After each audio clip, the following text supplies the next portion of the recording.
આજની વાર્તા શંકર ભગવાનની છે. અમીર ઘમંડી બહેન અને ગરીબ ભાઈની વાર્તા છે. આ વાર્તામાં ગરીબ ભાઈ પર ભગવાન શંકર અને માતા પાર્વતી કેવી રીતે કૃપા વરસાવે છે તે દર્શાવવામાં આવ્યું છે. એક ગામમાં ગરીબ ઘરમાં ભાઈ બહેન રહેતા હતા. બંનેના લગ્ન પછી તેમના માતા પિતાનું અવસાન થઈ ગયું હતું. બહેનના લગ્ન એક અમીર ઘરમાં થયા હતા. બધી જ જાતની સુખ સુવિધાથી ઘર સંપન્ન હતું. ભાઈ ગરીબ ઘરમાં રહેતા ખેતી કરી પોતાનું ગુજરાન ચલાવતો હતો. મજદૂરી પણ કરતો હતો. તે પોતાના પરિવારનું ગુજરાન માંડ માંડ ચલાવતો. તેની પત્ની ભગવાન શિવની પરમ ભક્ત હતી. તેને ભગવાનમાં ખૂબ જ શ્રદ્ધા હતી. તે દરરોજ ભગવાન શિવના મંદિરે જઈને પૂજા આરાધના કરતી. ભગવાન શિવમાં વધારે શ્રદ્ધા હોવાથી તેને પોતાની ગરીબીથી કોઈ શિકાયત હતી નહીં. માટે ગરીબ હોવા છતાં પણ તેના બાળકો સંસ્કારી હતા. તે તેના પરિવારમાં ખુશ હતી. બીજી બાજુ જે તેના પતિની બહેન હતી તે ખૂબ પૈસાવાળી હોવાથી ખૂબ ઘમંડી હતી. ભાઈ ગરીબ હોવાના કારણે તેની સાથે સંબંધ રાખવામાં તેને શરમ આવતી હતી. તે વિચારતી હતી કે તેનો ભાઈ તેની બરાબર નથી, એટલે તેને અને તેના પરિવારને મળવાનું પણ પસંદ કરતી નહીં. એકવાર બહેનના નણંદના લગ્ન હતા. તેઓને બધાને આમંત્રિત કર્યા, પણ બહેને પોતાના ભાઈની ગરીબીના કારણે તેને ના બોલાવ્યો. ભાઈને લગ્ન વિશે કોઈ બીજા પાસેથી જાણ મળી તો તેને સારું ના લાગ્યું.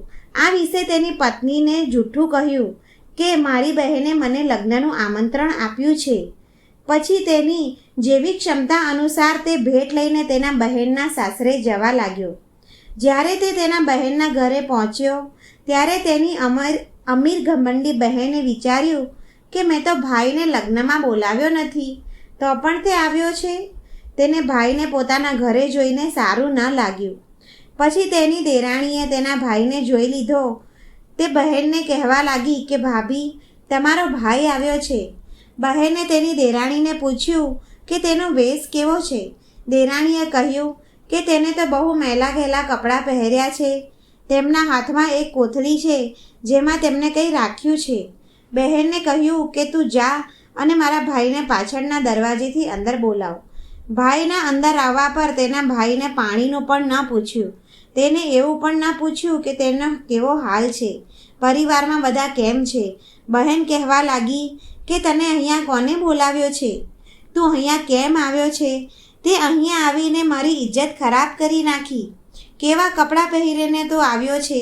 ભાઈએ કહ્યું કે બહેન, મને તમને મળવાનું ઘણું મન હતું, પણ મને નથી ખબર કે તમે મને જોઈને ખુશ નહીં થાવ, અને મને એવું પણ નથી ખબર કે તમને આટલો બધો ઘમંડ છે. હવે તે ભાઈ નિરાશ થઈને પાછળના રસ્તેથી બહાર નીકળી ગયો. તે સમજી ગયો હતો કે તેની બહેન તેની સાથે સંબંધ રાખવા નથી માગતી, અને ના તો ભાઈ બહેનનો સંબંધ રાખવા માગે છે. તેને પૈસાનો બહુ ઘમંડ છે, માટે તે ગરીબ ભાઈની ઇજ્જત નથી કરતી. હવે તેને થાકના કારણે ચક્કર આવતા હતા. વચ્ચે રસ્તામાં બેસીને પછી તે ઘર તરફ આગળ ચાલતો થયો. આમ કરતાં તે અડધા રસ્તે આવી ગયો. ભૂખ અને તરસના કારણે તે લથડી રહ્યો હતો અને તે બેહોશ થઈને પડી ગયો. આ દ્રશ્ય જોઈ પાર્વતી માતા અને શંકર ભગવાન જોવે છે, અને પાર્વતી માતા કહે છે કે પ્રભુ, આ વ્યક્તિ બેહોશ થઈ ગયો છે. તેની પત્ની આપણી બહુ મોટી ભક્ત છે, અતૂટ શ્રદ્ધા રાખે છે આપણામાં, દરરોજ આપણી પૂજા આરાધના કરે છે. આપણી પૂજા કર્યા વિના તે જમતી પણ નથી. આ ભૂખ્યો તરસ્યો છે. ભોજન પાણી વગર આ મરી જશે. આપણે આની મદદ કરવી પડશે. આપણે તેની મદદ નહીં કરીએ તો તેની પત્ની ભગવાન પરની શ્રદ્ધા તૂટી જશે. ભગવાન શિવ અને માતા પાર્વતીએ વેશ બદલીને તેની પાસે પહોંચ્યા. ભગવાન શિવે એક બ્રાહ્મણ અને પાર્વતીજીએ એક બ્રાહ્મણીનો વેશ ધારણ કર્યો. ત્યાં પહોંચ્યા પછી માતા પાર્વતીએ તેનું માથું તેના ખોળામાં રાખી દીધું. કહ્યું કે બેટા, આંખો ખોલો. બંનેની કૃપાથી તેની હાલત સારી થઈ ગઈ. તેને પાણી પીવડાયું, તેને આંખો ખોલી. તે વૃદ્ધ માજીને કહેવા લાગ્યો કે તમે કોણ છો? માજીએ કહ્યું કે હું જંગલમાં રહું છું. મેં તને બેહોશ હાલતમાં જોયો એટલે તારી પાસે આવી. અને માજીએ કહ્યું કે બેટા, તને શું દુઃખ છે, તને શું પરેશાની છે? વૃદ્ધ માજીના પૂછવા પર ભાઈ રડવા લાગ્યો. તે માતા પાર્વતીને કહે છે કે હું મારી બહેનને. માજીએ કહ્યું કે હું જંગલમાં જ રહું છું. મેં તને બેહોશ હાલતમાં જોયો એટલે હું તારી પાસે આવી. અને માજીએ કહ્યું કે બેટા, તને શું દુઃખ છે, તને શું પરેશાની છે? વૃદ્ધ માજીના પૂછવા પર ભાઈ ખૂબ રડવા લાગ્યો. તે માતા પાર્વતીને કહે છે કે હું મારી બહેનને ખૂબ પ્રેમ કરું છું. પછી આ બધી ઘટના વિશે તેને માજીને વિસ્તારથી બતાવ્યું. મારાથી સંભવ થયું તેટલું ઉપહાર લઈને તેના માટે હું ગયો, પણ તો પણ મારી બહેને મારી સાથે ખરાબ વર્તન કર્યું. તેને બધી આપવીતી તે માજીને કહી સંભળાવી. મને એ ચિંતા થાય છે કે ઘરે પહોંચીશ એટલે મારા છોકરાઓ કહેશે કે શું લાવ્યા. આ વિચારીને મારો જીવ નીકળી જાય છે. ત્યારે માજીએ કહ્યું કે થોડે દૂર સુધી મારી સાથે ચાલ. મારા બગીચામાં તરબૂચ અને કાકડી વાવી છે, તે તું તારા પરિવાર માટે લઈ જા. પછી તે ભાઈ માજીના કહ્યા પ્રમાણે તેના થેલામાં કાકડી અને તરબૂચ લઈને ઘરે આવ્યો. તે ઘરે પહોંચ્યો તો તરત તેની પત્ની અને બાળકો રાહ જોઈ રહ્યા હતા. બાળકો જુએ છે કે જરૂર પિતાજી કોઈ સારી વસ્તુ લાવ્યા લાગે છે. તેમનો થેલો ભરાયેલો જોવા મળે છે. તેમને વિચાર્યું કે ફોઈ તો ઘણા પૈસાવાળા છે, માટે તેઓએ અમારા માટે કંઈ ઉપહાર મોકલ્યા હશે. ભાઈ તે થેલો મૂકી બહાર ચાલ્યો ગયો. તેની પત્ની થેલો ખોલે છે તો જોવે છે કે તેમાં તો એક તરબૂચ અને કાકડી રાખ્યા છે. તે બિલકુલ સોના જેવા દેખાઈ રહ્યા છે. આ જોઈને તેની પત્નીને ખૂબ આશ્ચર્ય થયું કે નણંદે તો બહુ વધારે આપી દીધું. તેમને તેના ભાઈનો દુઃખ અને ગરીબી જોઈ નહીં શકી હોય એટલે નણંદબાએ આટલું બધું આપ્યું લાગે છે. પત્ની જ્યારે તરબૂચ કાપે છે ત્યારે જોવે છે કે તેમાં બિયાના જગ્યાએ હીરા મોતી ચમકી રહ્યા છે. તેનો પતિ ઘરે આવ્યો ત્યારે કહેવા લાગી કે આ દીદીએ શું આપ્યું છે. ભાઈ વિચારવા લાગ્યો કે હમણાં પત્ની કહેશે કે લગ્નમાં તો લાડુ, પેડા, બરફી જેવી વસ્તુ આપે છે અને તમે તરબૂચ અને કાકડી લઈને આવ્યા છો. તે કહેવા લાગ્યો કે એવું શું મોકલી દીધું છે, જોયું છે? ત્યારે તે બોલી કે દીદીએ તમારી ઉપર દયા આવી ગઈ હશે. જુઓ, તેમને આપણા માટે કેટલું બધું ધન મોકલ્યું છે. આટલું બધું ધન મોકલવાની શું જરૂર છે? જરૂર તેમનાથી તેમના ભત્રીજા અને ભાઈનો દુઃખ નહીં જોવાયું હોય. મારી નણંદ કેટલી સારી છે, તેમણે આપણી ગરીબી દૂર કરી દીધી. આ રીતે માતા પાર્વતી અને ભગવાન શિવની કૃપાથી તેઓ ખૂબ પૈસાવાળા બની ગયા. હવે કેટલાય દિવસો થઈ ગયા. આ રાજ તેની પત્નીને નથી બતાવ્યો. પત્નીના મનમાં તો એવું જ છે કે તેઓ નણંદને લીધે પૈસાવાળા થઈ ગયા છે. બીજી બાજુ તેની નણંદ તો અમીરીના ઘમંડમાં ચૂર હતી. તેને એવું જાણવાની કોશિશ પણ ન કરી કે તેનો ભાઈ અહીંયાથી ભૂખ્યો તરસ્યો અહીંથી જતો રહ્યો હતો તે કેવો હશે. તેને તો ભાઈ સાથે કોઈ લેવા દેવા હતી નહીં. હવે તેની પત્ની ભાર આપીને કહેવા લાગી કે જ્યારે આપણી દીદીએ આપણને આટલું બધું આપ્યું છે તો તમે જાઓ અને દીદીને અહીંયા થોડા દિવસ રહેવા માટે લઈ આવો. તેઓ તેમના પિયર આવશે તો સારું લાગશે. તેના ભાઈએ કહ્યું કે ઠીક છે, હું બહેનને લેવા માટે જઈશ. હવે ભાઈ તેની બહેનને લેવા માટે તૈયાર થયો અને તે સારા કપડાં પહેરીને તૈયાર થાય છે. બહેન માટે સારી સારી ભેટ ખરીદી. તે બધું લઈને તેની બહેનના સાસરા તરફ જવા લાગ્યો. જ્યારે તે બહેનના ઘરે પહોંચ્યો ત્યારે બહેનની દેરાણીએ આવકાર્યો અને ભાગીને તેની જેઠાણી પાસે ગઈ અને તેને જેઠાણીને કહ્યું કે દીદી, તમારો ભાઈ આવ્યો છે. પછી તે ઘમંડી બહેન કહેવા લાગી કે મારો ભાઈ આવ્યો છે તો તે કયા વેશમાં આવ્યો છે? ત્યારે દેરાણી કહેવા લાગી કે તમારા ભાઈએ તો સરસ કપડાં પહેર્યા છે અને ઘણા બધા ઉપહાર લઈને આવ્યો છે. હવે તે ભાઈને મળવા આવે છે અને ભાઈ ભાઈ કહીને બોલાવે છે અને તેનો આદર સત્કાર કરે છે. આ જોઈને તેના ભાઈ વિચારવા લાગ્યો કે બહેનમાં કેટલો બદલાવ આવી ગયો છે.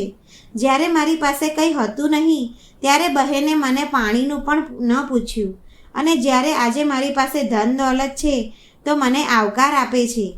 પણ તેને આ બધું મનમાં જ રાખ્યું. પછી તેને બહેનને કહ્યું કે તારી ભાભી ખૂબ જીદ કરે છે, તને થોડા દિવસ રહેવા માટે બોલાવે છે. ત્યારે બહેન કહેવા લાગી કે હા ભાઈ, મને પણ પિયર ગયાને ઘણો સમય થઈ ગયો છે, હું પણ આવવા માટે તૈયાર છું. જ્યારે ઘમંડી બહેન તેના ભાઈના ઘરે આવે છે ત્યારે તેનું ઘર, ધન દોલત જોઈને બહેનને ખૂબ આશ્ચર્ય થયું. ભાભી તેનો આદર સત્કાર કરે છે, સેવા કરે છે, કેમ કે તેને તો એવું જ લાગે છે કે નણંદના લીધે જ તેઓ અમીર બન્યા છે, પૈસાવાળા થયા છે અને તેના દુઃખોનો દિવસો વીતી ગયા છે. પત્ની તો આનો બધો શ્રેય તેની નણંદને જ આપે છે.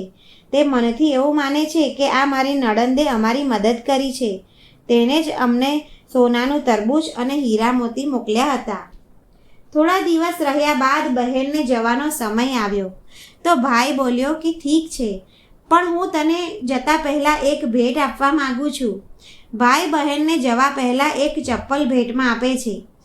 જ્યારે બહેન વિદાય લઈને જવા લાગી ત્યારે તેને પણ ખબર પડી કે તેની સાથે કેટલું સારું રાખ્યું છે. હવે તેને તેના કરેલા પર થોડો પસ્તાવો થઈ રહ્યો હતો. જ્યારે બહેન વિદાય લઈને ચાલવા લાગી ત્યારે પેલી ચપ્પલ પહેરી. હવે જેવું જ ચાલવા લાગી ત્યારે ચપ્પલ બોલવા લાગી કે ગરીબનું કોઈ નથી હોતું, ગરીબની સાથે કોઈ સંબંધ નથી રાખતું. તેને આ સાંભળીને નવાઈ લાગી. વધુ આગળ સાંભળે છે કે બહેન ભાઈનો સંબંધ તો અમીરી અને ગરીબીનો હોય છે. ચપ્પલ આવું બોલ્યા કરે છે, અમીર બહેન અને ગરીબ ભાઈનો કોઈ સંબંધ નથી હોતો. હવે તેના દિલમાં પસ્તાવાની ભાવના જાગી કે મેં મારા ભાઈની સાથે કેવો વ્યવહાર કર્યો હતો અને આટલું બધું કરવા છતાં તેઓ મારી સાથે કેવો સારો વર્તન કરે છે. તે ખૂબ રડવા લાગી. તેને ઘણો પસ્તાવો થાય છે. આ બાજુ તેની પત્ની પૂછવા લાગી કે જરૂર તમે મારાથી કંઈ છુપાવો છો, બતાવો. ત્યારે ભાઈએ કહ્યું કે જ્યારે આપણી પાસે કંઈ હતું નહીં અને હું બહેનના ઘરે ગયો હતો ત્યારે તેની મારી સાથે ઘોર અપમાન કર્યું હતું, મને ધૂતકારી દીધો હતો, મને ઘરમાંથી કાઢી નાખ્યો હતો. ત્યારે મારા મનમાં એક જ વિચાર આવ્યા કરતો કે ગરીબનું કોઈ સગું નથી. ત્યાંથી ભૂખ્યો તરસો લથડિયા ખાતા ખાતા જંગલમાં પહોંચ્યો. રસ્તામાં મને એક વૃદ્ધ સાધ્વી અને સાધુ મળ્યા. તેમને મને પાણી પીવડાયું, મારી બધી વ્યથા સાંભળી. તેમને કહ્યું કે મારા બગીચામાંથી તું તરબૂચ અને કાકડી તારા પરિવાર માટે લઈ જા. એ સાધુ અને સાધ્વીના કારણે જ આપણી હાલત ગરીબીમાંથી અમીરીમાં બદલાઈ ગઈ છે. મારી બહેને આપણી કોઈ મદદ નથી કરી, મને મારી બહેને કંઈ આપ્યું નથી. ત્યારે તેની પત્નીએ કહ્યું કે તે વૃદ્ધ સાધ્વી અને સાધુ તમને જંગલમાં મળ્યા હતા, તે અવશ્ય જ તે ભગવાન શંકર અને માતા પાર્વતી હશે. હું દરરોજ પૂજા કરું છું. ભગવાન શિવ અને માતા પાર્વતીએ જ આપણી પર કૃપા કરી છે. હવે તેની બહેન ઘરે આવીને ભાઈ ભાભી પાસે આવીને માફી માગે છે કે તેનાથી બહુ મોટી ભૂલ થઈ ગઈ છે. ભાઈ ભાભી આ બધું ભૂલાવીને તેને માફ કરી દે છે અને ભાઈ ભાભી ખુશી ખુશી નણંદને અપનાવી લે છે. આ રીતે ગરીબ ભાઈ પર ભગવાન શંકર અને માતા પાર્વતીએ કૃપા વરસાવી અને બહેનનું ઘમંડ તોડ્યું. જો મિત્રો તમને આ વાર્તા પસંદ આવી હોય તો લાઈક કરો, તમારા સગા સંબંધીઓ સાથે શેર કરો અને ચેનલ પર નવા હોય તો સબસ્ક્રાઈબ જરૂર કરો. જય ભોલેનાથ.